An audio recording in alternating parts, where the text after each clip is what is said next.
Hey, what's up, y'all? This is Rodney, and I'm back. And so basically, yesterday, a coworker, me and a coworker, we got into a back and forth. Not like a back and forth, but it was just a disagreement, basically.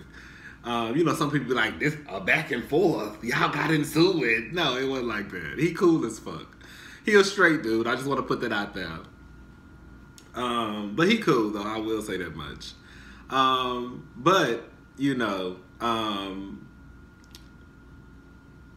He was basically saying about the whole Kevin Hart situation, he shouldn't have to keep apologizing. And like I told him, for me, it's not even about an apology. I told y'all from the get-go, if I was Kevin Hart, I wouldn't apologize. At this point, the only thing that Kevin Hart can do and should do is explain the situation. My stance is this. At the end of the day, as much as you may not like Kevin Hart, I don't too much care for Kevin Hart, but the truth of the matter is he is a bona fide A-list celebrity. And as one of the biggest celebrities in the world, your fan base continues to grow. And your fan base does not just consist of niggas. It's blacks, it's whites, it's Asians, it's Mexicans, it's straights, it's gays, it's bisexuals, it's trans, it's the in-betweens, it's all of that extra stuff. You know what I'm saying? The girls who walk around here, talking about they don't identify as male or female. It consists of everybody. So as your stardom continues to grow, your fan base continues to grow too. And again, it just doesn't consist of black niggas, black women. It does not consist of that. So therefore, because your fan base continues to grow, usually when you're a big star, people go digging for your shit. It's kind of like Donald Trump when Donald Trump decided to run for the presidency of the United States of America. And then all of a sudden everybody want to talk about the Access Hollywood tape. How long ago did Donald Trump say that shit? 10, 15 years ago. And it's just now coming out. It's just now coming out because usually when you run for these high profile positions, usually when you become these big mega superstars, that's when people start bringing your dirt up. That's usually how it works. Motherfuckers still talking about shit that Donald Trump said in 1972. What Donald Trump said in 1980. What Donald Trump said in 1983. What Donald Trump said in 1985. That's just how it works. It may not be right, but that's just how it works. So it's not about an apology, but at the end of the day, you cannot be one of the biggest stars in the world and think that you won't have to address a situation that you said about a group of people. You don't have to apologize every time it comes up. But you should be willing to address it. Hey, this is how I felt 10 years ago. I'm not the same man. I have grown. I have worked in this industry. I have worked with gays. I have worked with lesbians. I have worked with trans. I have no issue with that. At the time, that was just my mindset. You said it's so many ways. Kevin Hart has too much money to even have this get to this point. Nigga, you could have had one of your publicists, somebody on your team. Bitch, you could have been at the beach drinking, fucking another bitch, because we know you cheat on your wife every other couple of months. You could have been on the beach with another bitch fucking while your team could have been taking care of this. But your ego is so fucking big that you couldn't see the bigger picture. You let your homeboys in the black community talk your ass out of your dream job. Your dream job. You said this was your dream job. But you got the DL Hugleys and the Snoop Dogs and all these niggas on Shade Room and Baller Alert hyping your ass up. Don't apologize to them. Don't apologize to them. Nigga, you just said this was your dream job. And instead of you just sending out a fucked up fake ass apology, you could have just said, look, let me go ahead and get on this Twitter and send out an apology so these motherfuckers can shut up. Your ego was so motherfucking big. Your pride was so motherfucking, I'm not apologizing. I'm Kevin Hart. Fuck, I'm already apologized 3-4 times. Now your ass on the circuit. Now your ass on a white lesbian show, Ellen. Now you on satellite radio, basically tap dancing and begging for your job back from these white folks. That's what the fuck is going on. Kevin Hart, did nobody tell you to quit your job? You chose to quit your job. And like I tried to explain to my coworker yesterday, it happens a lot. Hell, to us, it happens a lot. You go in, you think you got a job, they do a background check, they call you and say, hey, something came back on your background. What is this? Kevin, they told you you had the job, something came back on your background check, They gave you the option to do A or B. You said, fuck you, I'm not doing that, I quit. You quit your job. Your future employer found something in your background. And they gave you an option of how to handle it, and you chose how to handle it. So I don't know how that all got put on the gay community and the gay community senses. No, his job did that. His future job did that. A future employer did that. The gays didn't have shit to do with that. But y'all done hyped his ass up to quit his motherfucking job. Now he running around basically trying to get it back. Because all that stunt that was on Ellen, that was a motherfucking stunt for Kevin to host some goddamn Oscars. That's all it was. That's all it was. That's all that was. I don't get it. I don't get how you think that it's okay for you to say shit and you be worth hundreds and hundreds and hundreds. And you know what another thing is to y'all? I don't even really think the Oscars even gave a fuck on some real shit, if you want to go ahead and put it out there. I think that the Oscars already knew what the fuck Kevin Hart had said. I think they knew. I don't think they gave a fuck. But once the shit got out, and we in a time right now where you pretty much not fit to be coming against no gays.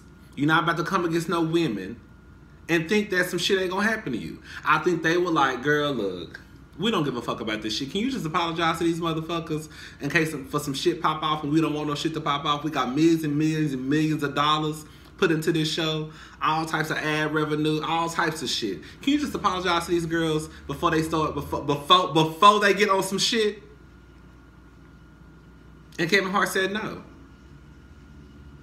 And now he thought about it because all y'all niggas done talked this nigga out his dream. Like I told my homeboy, like I told my coworker yesterday at work, I don't give a good goddamn what nobody say. If a motherfucker came to me after I done said I wasn't gonna apologize about some shit and said, oh, you know, you can host a Wendy Williams show, bitch. Ain't no nigga talking me out of my motherfucking dream job. Now one of you niggas talking me out of my dream job. I don't give a fuck. I'm apologizing. I ain't even gotta mean it, but I'm gonna apologize. I don't wanna hear nothing. Your dream job? Kevin, your ego was so big that you let it get in the way of you being the first black host. I think the first black male host for the Oscars. I think that's right? There's so many ways that Kevin Hart could have spun this. Like, he could have been like, oh yeah, I apologize, I'm sorry, that happened 10 years ago. He could have opened up the Oscars with some drag queens. He could have opened up the Oscars with some gay youth from the from the LGBT community. He could have spun this so many different ways. You got all this money, this big ass team that's behind you, and none of y'all could figure out how to spin this and make it work in your favor. It's so many ways that he could have did this.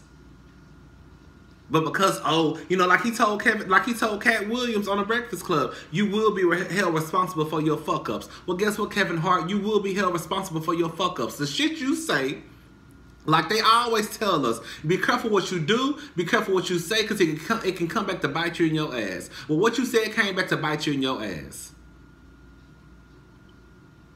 And for some reason, you chose to make this dramatic exit. I don't know why. Probably because D.L. Hughley hyped your ass up. And again, I don't know why y'all got Kevin Hart back like that in the first place. Because the motherfucker wasn't nowhere to be found when y'all was out there beating the streets talking about Black Lives Matter. What Kevin Hart done? Nothing. Well, she know his wife with other bitches spending his money.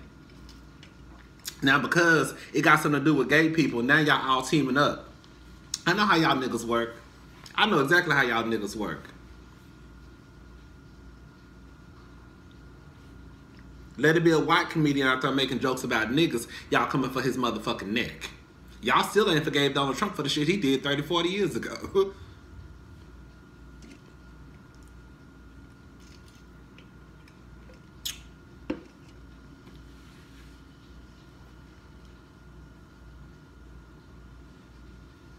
What? And let me just say something, because I feel like a lot of people act like they don't understand this. Kevin Hart is not an ally to the LGBTQ community, and that's fine. He does not have to be. Okay? You don't want nobody to support you just because they feel like they have to. They're obligated. Nobody's obligated to do a goddamn thing. I just need to know where you stand, so I need to know if I can support you or not. Because if you don't support me, I don't support you. It's just that simple. It ain't black and white. I mean, it is black and white. It ain't black, white, and gray.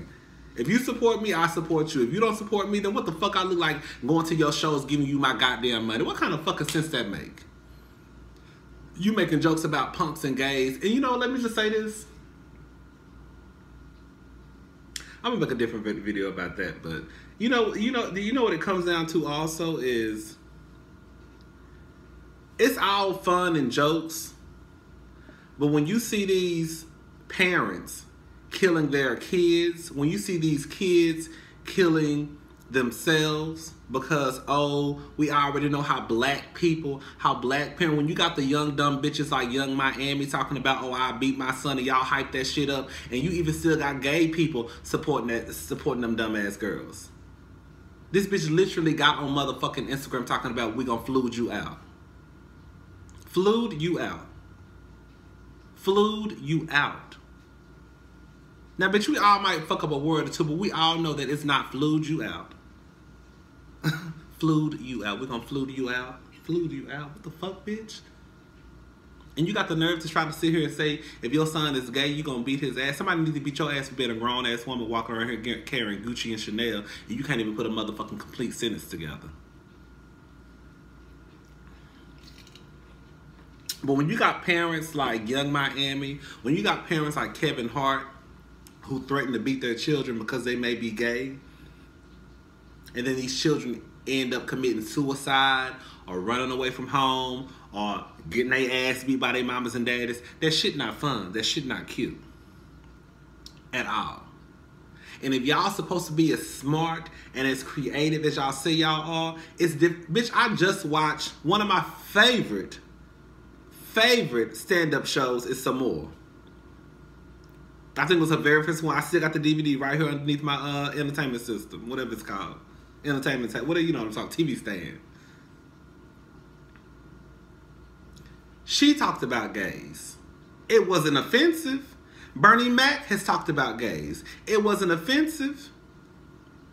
So if you're supposed to be this creative and smart and I can come up with this, then it's so many ways that you can tell a joke without making it seem as though if your child is gay, I'm gonna beat his ass, and your child end up hanging himself from the goddamn shower rod or some shit. Anyways, I'm done. I'm gonna make a video on why there's a big difference between Kevin Hart and Sarah Silverman and Chelsea Handler and Amy Schumer. It's a big ass difference. And I'll tell you why.